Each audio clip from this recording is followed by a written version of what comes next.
Access consciousness আমি বহুত শুনিছোঁ ছ'চিয়েল মিডিয়াত এক্সেছ বাৰ্জ বা এক্সেছ কনচিয়াছনেছ। এতিয়া ময়ো এগৰাকী এক্সেছ বাৰ্জৰ প্ৰেক্টিচনাৰ হয়। চ' আহক আজি আমি কথা পাতোঁ এক্সেছ কনচিয়াছনেছনো কি হয়।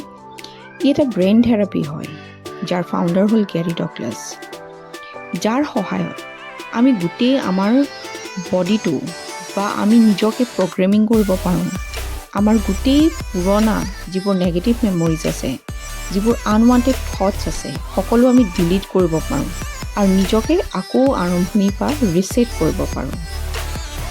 এটা ছেশ্যনৰ সহায়তে আমাৰ বহুত ধৰণৰ ব্লকেজেছ ক্লিয়াৰ হৈ যায়, যেনে financial issues, relationship issues, health issues, আৰু নতুন বহুত ৰাস্তা মুকলি হৈ যায় আৰু বহুত অপৰচুনিটিও পোৱা হয়।